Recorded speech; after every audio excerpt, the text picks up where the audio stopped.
Bab 030. Di balik kebahagiaan Fahri, harus ada hati yang terluka dan terpaksa harus mengikhlaskan laki-laki yang ia cintai untuk bersanding dengan wanita lain. Dia adalah Sinta, Sinta yang sudah bertahun-tahun memendam perasaan untuk Fahri, sejak pertemuan pertamanya di acara ajang pemilihan bulan dan bintang kampus yang diselenggarakan di kampusnya. Sejak saat itu Sinta harus selalu menyembunyikan perasaannya, karena ia tahu Fahri tidak akan pernah bisa melihat dan merasakan cinta darinya. Sungguh Sinta dapat menyembunyikan perasaannya selama 5 tahun tapi ia sama sekali tidak dapat menyembunyikan perasaan cemburunya, hatinya perih, jiwanya tersiksa harus menerima kenyataan lelaki yang ia cintai sudah sah menjadi suami orang lain. Aida sama sekali tidak dapat berbuat apa-apa untuk sahabatnya itu, sejak mereka kuliah sampai kerja pun selalu bersama. Tentu Aida bisa mengetahui perasaan Sinta untuk Fahri, namun Aida tidak ada hak untuk memaksakan hati Fahri untuk Sinta. "Lo baik-baik aja kan Sin?" tanya Aida yang sedang makan siang bersama dengan Sinta. "Maksud lo apa dah, lo bisa lihat sendiri kan gue gak kenapa-napa," jawab Sinta yang tidak menyadari Aida dapat melihat perasaannya untuk Fahri. "Gue sahabat lo Sin, jadi gue tahu kalau selama ini lo mendam perasaan untuk Kak Fahri, gue gak mau lihat lo patah hati lama-lama, jadi mulai sekarang berhenti membohongi perasaan lo sendiri dan berhenti untuk pura-pura bahagia. Gue di sini selalu ada buat lo. Please jangan anggap gue seperti orang lain yang gak bisa tahu masalah lo," jawab Aida kembali membuat Sinta tersadar betapa perhatian Aida terhadapnya. "Gue malu untuk cerita ke lo dah, karena gue tahu cinta gue gak akan terbalas, jadi gue lebih milih mendam perasaan gue gak mau Kak Fahri harus menjauh gara-gara gue harus nyatain perasaan gue. Lebih baik begini, walau rasanya sakit banget setidaknya gue juga bisa ikut bahagia melihat Kak Fahri bahagia bersama wanita pilihannya," jawab Sinta sambil meneteskan air mata yang sedari tadi ia tahan. Jujur saja dahulu ketika mendengar nama Fahri membuat hidupnya semangat, sekarang mendengar nama Fahri rasanya seperti tertikam pedang yang tajam dan rasanya yang sangat menyakitkan. "Udah lo jangan nangis lagi ya. Gue akan selalu ada untuk lo, dan gue yakin lo juga nanti akan bisa bahagia dengan laki-laki yang sangat mencintai lo," jawab Aida sambil memeluk Sinta yang sedang rapuh itu. Setelah selesai menyantap makan siang mereka, Aida harus melakukan rutinitasnya untuk menjemput Rasya dan Rini. Baginya waktu untuk anak-anaknya hal yang harus selalu ia utamakan, itu yang membuat Farel semakin mencintai dirinya. Selesai mengantar Rasya dan Rini ke rumah, Aida kembali ke kantor Farel untuk mengantar bekal siang. Semakin dewasa Aida justru semakin terlihat cantik dan semakin menarik perhatian, membuat Farel semakin was-was untuk wanita cantiknya itu. Seperti biasa, setiap Aida berkunjung ke kantor Farel, semua mata akan selalu tertuju untuknya, bukan karena dibenci, melainkan setiap mata yang memandang akan merasa terpana dan mengagumi kecantikan Aida, ditambah sifat Aida yang ramah, membuat semua karyawan Farel merasa nyaman untuk menyapa dan mengobrol dengan Aida. "Assalamualaikum sayang," sapa Aida ketika memasuki ruangan Farel, namun spontan mata Aida terbelalak melihat ruangan Farel yang kosong. Tiba-tiba Farel pun langsung memeluk tubuh Aida dari belakang, yang sedari tadi sudah menyembunyikan dirinya di balik pintu. "Waalaikumsalam sayang," ucap Farel yang sedang memanjakan diri di pelukan Aida. "Ya ampun sayang, Mas bikin Aida kaget aja. Kalau Aida jantungan gimana?" jawab Aida manja yang merasa senang dengan perlakuan Farel.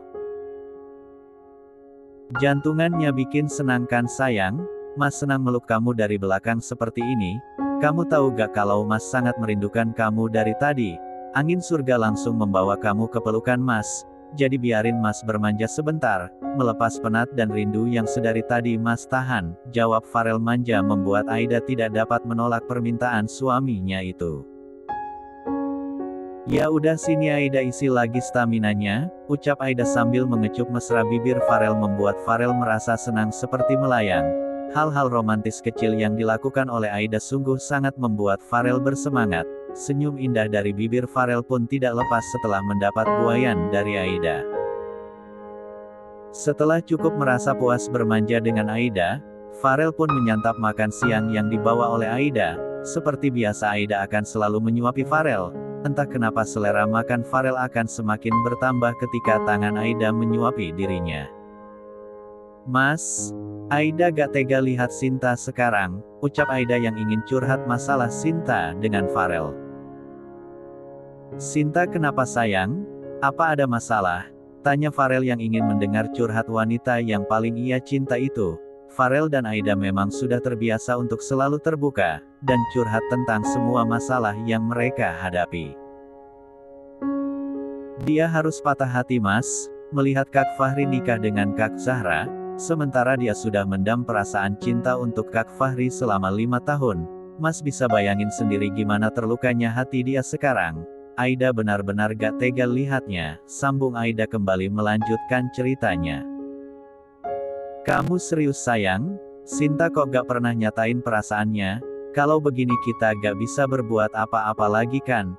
Dan Mas bisa ngerti perasaan Sinta sekarang," jawab Farel yang juga merasa simpati ke Sinta.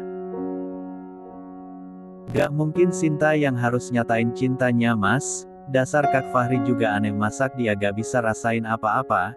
Kalau begini juga gak tahu kita harus ngapain. Mudah-mudahan Kak Fahri bisa bahagia dengan Kak Zahra dan Sinta juga secepatnya bisa menemukan laki-laki lain yang bisa menerima dan mencintai dirinya," jawab Aida kembali. Setelah cukup lama cerita sambil menyantap makan siangnya, Aida harus segera kembali ke kantornya menemui Sinta. Ada pertemuan mendadak yang harus segera ia selesaikan dan tidak bisa diwakilkan. Farel pun selalu mendukung pekerjaan Aida. Apapun yang membuat Aida bahagia, Farel akan menjadi orang pertama yang selalu mendukungnya. Setibanya di kantor, Aida begitu terkejut melihat Sinta dan Nabil yang sedang ngobrol bersama. Entah apa yang mereka bahas, begitu tampak serius. Aida tidak ingin mengganggu mereka, namun langkahnya terhenti ketika Sinta memanggil namanya. "Da ada klien yang ingin jumpa dengan lo," ucap Sinta sambil menunjuk arah ke Nabil. "Maksud lo laki-laki yang duduk barusan dengan lo?" tanya Sinta kembali untuk memastikan bahwa apa yang dalam pikirannya tidak benar. "Iya benar, dia udah jauh-jauh ke sini buat ketemu dengan lo, katanya dia butuh banget bantuan lo. Gue sih paham secara lo kan pengacara terkenal jadi wajar saja semua orang nyariin lo," ucap Sinta kembali. Aida merasa bingung, apa yang harus ia lakukan? Tidak tega rasanya jika menolak untuk bertemu dengan Nabil, sementara Nabil sudah jauh-jauh datang dari Palembang hanya untuk hadir dirinya. Akhirnya Aida meminta bantuan Sinta untuk mendampingi dirinya bertemu dengan Nabil. Ia sama sekali tidak ingin ngungkit masa lalunya dengan Nabil, ia hanya menjalankan tugasnya sebagai pengacara yang profesional. "Selamat sore Pak Nabil, ada yang bisa saya bantu?" ucap Aida menyapa Nabil dengan sopan. Sikap formal Aida benar-benar membuat Nabil merasa tidak nyaman, namun Nabil juga dapat mengerti, Aida yang dulu ia kenal sudah jauh berbeda dengan Aida yang sekarang. "Selamat sore Bu Aida, maksud kedatangan saya ke sini ingin meminta bantuan jasa Ibu menyelesaikan masalah saya," jawab Nabil yang ingin meminta Aida untuk membantu kasusnya untuk bercerai dengan Ros. Mendengar jawaban Nabil semakin membuat Aida bingung, ia juga merasa iba dengan Nabil, karena Pak Anto yang berkuasa di sana membuat tidak ada seorang pun pengacara yang hebat yang bersedia untuk membantu dirinya. Akhirnya Aida hanya menyuruh Nabil untuk menunggu, ia tidak ingin langsung mengambil keputusan, bagaimanapun ia juga harus kompromi terlebih dahulu dengan Farel. Dengan penjelasan yang diberikan Aida, Nabil pun dapat menunggu dan menerima dengan lapang dada. Sejak pertemuan terakhir mereka, Nabil benar-benar menjalani hidup dengan baik, namun sifat Ros yang semakin tidak dapat ia atasi, memutuskan untuk bercerai, dan menjalani hidupnya yang sederhana dan bahagia tanpa beban pikiran dan batin. Nabil sebenarnya laki-laki yang baik, karena kegigihannya ingin menjadi pemuda yang kaya, sehingga menutup matanya. Namun sejak Aida memberi ia nasihat, ia benar-benar kembali seperti Nabil yang dulu, kembali menjadi laki-laki yang jujur, ramah dan selalu menghargai wanita. Namun kebaikannya selalu disalahgunakan oleh Ros dan Pak Anto mertuanya, sehingga ia lebih baik untuk memutuskan berpisah dengan Ros. Namun niatnya selalu saja dihalangi oleh Pak Anto, sehingga ia terpaksa untuk meminta bantuan Aida menyelesaikan masalahnya. Tumben lo nyuruh klien untuk nunggu konfirmasi? Biasanya kalau lo setuju atau gak setuju lo langsung ngasih jawaban, tanya Sinta penasaran. Gue gak bisa langsung kasih jawaban begitu saja, soalnya dia itu mantan gue, dan gue bisa ngerti posisi dia sekarang, dan Mas Farel juga kenal dengan dia. Gue harus kompromi dulu dengan Mas Farel, gue gak mau gara-gara ini rumah tangga gue bisa kena imbasnya. Lo tahu sendiri Mas Farel posesifnya gimana ke gue, bisa-bisa dia bunuh diri lagi kalau gue terbang ke Palembang bareng mantan gue, jawab Aida yang sedari tadi hanya memikirkan perasaan Farel. Sinta merasa gak percaya mendengar jawaban Aida. Bagaimana bisa Aida bersikap formal dengan Nabil sebagai mantannya, seolah mereka baru pertama kali bertemu. Lo serius dia mantan lo? Hidup lo kok enak banget sih dah, punya mantan dan suami tampan-tampan semua. Belum lagi laki-laki yang naksir dan mau dekatin lo, semua tampan-tampan, gue iri tahu, jawab Sinta yang ingin menggoda Aida. Lo juga cantik kok, hanya saja mata dan perasaan lo hanya untuk Kak Fahri, jadi lo nutup mata untuk laki-laki tampan yang naksir dengan lo, jawab Aida jujur, karena Sinta tidak pernah merespon laki-laki yang berniat ingin mendekati dirinya. Gue minta tolong jangan pernah sebut nama dia lagi, hati gue sakit banget dengar nama Kak Fahri sekarang, jawab Sinta dengan wajah yang merengut. Ups. Sorry gue gak niat kok buat ngungkit perasaan lo yang lagi terluka, lo harus cepat move on, dan coba buka hati untuk laki-laki yang ingin dekatin lo. Gue juga pengen kali lihat sahabat gue bahagia duduk di pelaminan, jawab Aida sambil memeluk Sinta yang masih terlihat terluka itu. Kayaknya gue bakalan jadi perawan tua deh, gue sama sekali udah gak mood buat buka hati, bagus gue sendiri aja seperti ini. Hidup gue selalu ribet berurusan dengan laki-laki, bosan gue sakit hati mulu, hati gue udah mati rasa, ini waktunya gue nikmati hidup, bahagia dengan cara gue sendiri, tanpa laki-laki, tanpa cinta, pastinya tanpa sakit hati, jawab Sinta semangat yang ingin melanjutkan hidupnya sendiri. Ia tidak ingin membuka hati terlalu cepat, dan memilih untuk menikmati hidup dengan cara diri sendiri. Ini baru sahabat gue. Intinya gue akan selalu ada buat dukung lo, jawab Aida kembali sambil mencubit gemes wajah Sinta yang terlihat terus itu. Akhirnya Aida dan Sinta memutuskan untuk pulang ke rumah masing-masing, dan setibanya di rumah Aida selalu menjalankan tugasnya sebagai ibu rumah tangga yang baik. Ia selalu menyempatkan waktu untuk bermain dan belajar bersama dengan Rasya dan Rini. Hanya saja kesibukannya yang padat membuat ia tidak bisa untuk membantu Big Ani di dapur. Waktu sudah menunjukkan pukul 20, Farel pun tiba di rumah dengan wajah lesunya. Sekarang ia harus mengerjakan semua pekerjaan sendiri. Karena Fahri yang sedang pergi bulan madu, ia tidak ingin mengganggu kebahagiaan sahabatnya itu.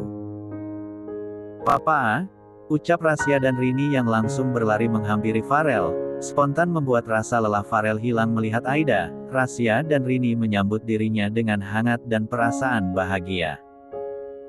Papa kok pulangnya lama, kasihan mama dari tadi khawatir nungguin papa, ucap Rini membuat Aida tersipu malu dengan tatapan menggoda dari Farel.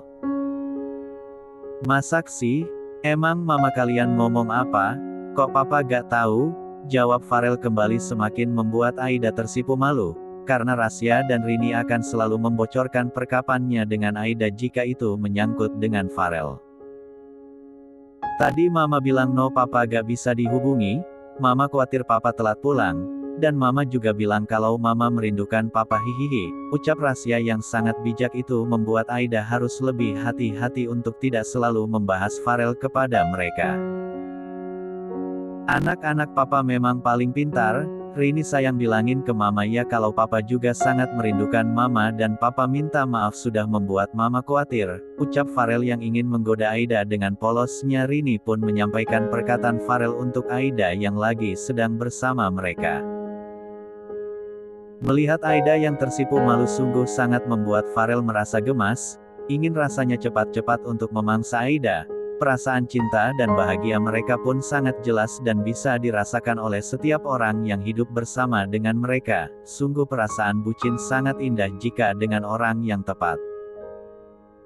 Aida ingin menjelaskan keinginannya untuk membantu Nabil, namun ia tidak tahu bagaimana caranya untuk memulai pembicaraan dengan Farel. Ia takut Farel akan salah paham dengan niatnya. Jujur saja Aida tidak tega melihat Nabil yang selalu dianggap rendah oleh Ros dan Pak Anto. Kamu sedang mikirin apa sih sayang? Dari tadi Mas perhatiin kok kayaknya kamu kelihatan gelisah. Ada masalah apa? Sini cerita dengan Mas. Jangan pernah mikir dan nanggung masalah sendiri. Ada Mas yang selalu bantu kamu, tanya Farel yang sedari tadi sedang merhatikan Aida. Aida ingin cerita sesuatu dengan Mas, tapi Aida takut Mas salah paham, jawab Aida dengan nada suara yang penuh dengan kekhawatiran. Gimana Mas bisa salah paham? Sementara kamu aja belum cerita. Gini aja Mas janji gak akan salah paham dengan apa yang kamu ceritain. Asal kamu jangan bohongin Mas. Kamu tahu sendiri kan Mas gak suka dibohongin, jawab Farel sambil bermanja dengan Aida. Sejak kapan Aida pernah bohongin Mas? Dan Mas juga tahu sendiri Aida gak bisa untuk berbohong, sambung Aida kembali. Terus masalahnya di mana sayang? Kok kayaknya penting banget sampai kamu kelihatan cemas seperti ini? Mas kan udah janji gak akan salah paham, rengek Farel manja di pelukan Aida. Mas masih ingat gak dengan Mas Nabil? Tanya Aida kembali untuk memastikan ingatan Farel. Nabil mantan kamu sayang? Jawab Farel cepat yang tidak pernah lupa dengan lelaki yang pernah punya hubungan dengan Aida. Iya sayang. Tadi sore Mas Nabil datang ke kantor untuk bertemu dengan Aida. Dia minta Aida untuk jadi pengacara dia buat bantu dia bercerai dengan Ros istrinya. Aida belum ada kasih jawaban, karena Aida perlu untuk kompromi dengan Mas dulu. Jujur Aida ingin bantu tapi Aida mohon Mas jangan salah paham. Aida hanya niat ngebantu saja gak ada niat yang lain soalnya dia selalu dianggap rendah oleh Pak Anto dan Ros, jawab Aida dengan wajah memelas.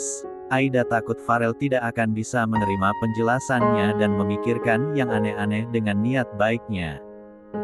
Ternyata dia belum berubah, jawab Farel singkat membuat jantung Aida ngilu. Maksud Mas apa? Tanya Aida memastikan ucapan Farel yang tidak ia mengerti.